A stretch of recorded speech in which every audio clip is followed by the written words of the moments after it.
Hello, my kindergartners and first graders, and any other students who decided to pop in on this video and see what's up.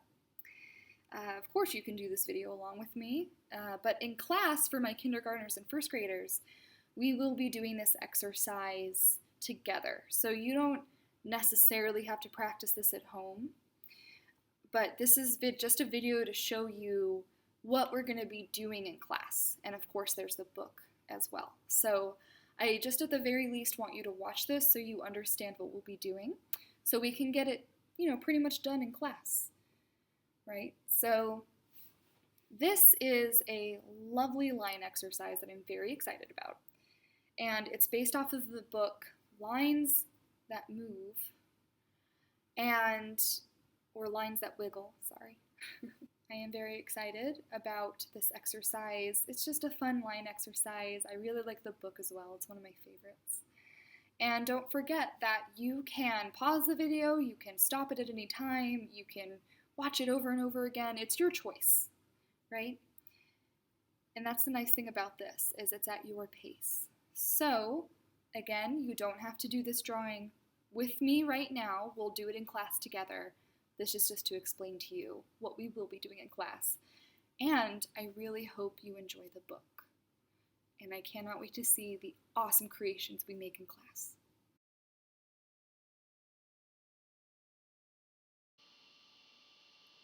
Lines That Wiggle by Candance Whitman, illustrated by Steve Wilson. Lines that wiggle, lines that bend. Wavy lines from end to end. Lines that tickle, lines that sprout. Bugs have lines that stick right out. Lines to trap. Lines to hide. Two lines running side by side. Lines that curve, lines that curl. Underwater lines that swirl. Lines that crisscross, lines that mend. Lines with doggies at the end. Lines that scurry, lines in threes. Lines in leaves that grow on trees. Lines that twist, lines that sway.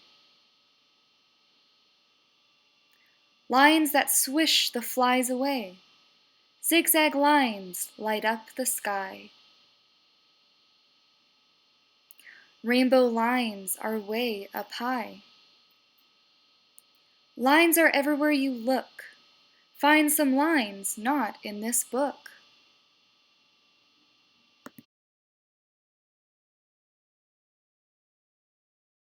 So we're going to start with my paper, and this is a huge piece of paper. So we're going to take this smaller rectangle piece of paper. We're going to trace it. So you can use anything, pencil, pen, whatever you have. I'm using a Sharpie so you can see it. But you can use whatever you want. And we're just going to trace outside of the rectangle. Now, try and get this as close as you can, but if it's wobbly, if your lines are a bit wobbly, that's okay. It's okay if you have some wobbly lines. We're doing our best, right? Oopsie, there's my wobbly line. Oh no. There's my wobbly line. That's okay though. That's okay if we have a bit of a wobble. I still like it. Now, we're going to want to make our picture inside of this frame, right? We've just made ourselves a frame. The outside is what that is. So on the inside of our frame, where my hand is, we're going to make our composition, our picture. So I want you to use at least 4 lines. You can use more than 4 lines. It doesn't bother me, but man, the lines that we just learned quite a few. Goodness, so what lines am I going to choose? Gee, I don't know. Let's see. We're going to start with, I've been a super fan of loop-de-loops today. I don't know why I love loop-de-loops so much right now, but I do. And you see how my drawing stayed within my boundaries, my frame. These lines we're making on the outside for the frame, that's our boundary. We're giving ourselves boundaries. So we're not going to cross those. We're going to stay within, all right? That's what we do when we're learning. We stay within boundaries. Let's see, I think I'm going to do, how about a vertical straight line? I like that. And again, it doesn't have to be a perfect line. It's a bit wobbly. That's okay. We're doing this by hand. Let's see, what other lines could I possibly do? Oh man, I think I want to do a spiral line. Oh yeah, that spiral line. So happy I chose a spiral line. Now, not all your lines have to connect more than once. This dude doesn't connect at all. It's close, but you see that little gap? So not all your lines have to completely connect. Just like how this dash line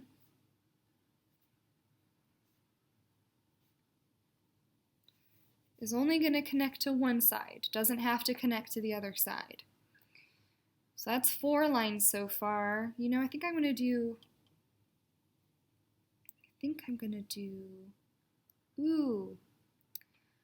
I want to do a zigzag line. But where is that zigzag line going to go?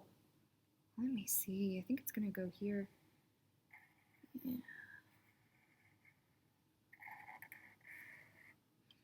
I like that zigzag line right there. I like that a lot. All right, and then I'm going to do one last line because I'm just having fun. I think I am going to do a horizontal line. And I'll stop it right there. All right, so that is all the angles of this. I like it. So I actually have, count with me, 1, 2, 3, 4, 5, 6 different lines. So you will want to have at least 4, but you can do more than 4. All right? Now, that's what I'm going to do. I quite like that. So now, well, we got to do something that's even more exciting and fun. So we gotta color this in, don't we? So to color this in, I am going to be using some crayons.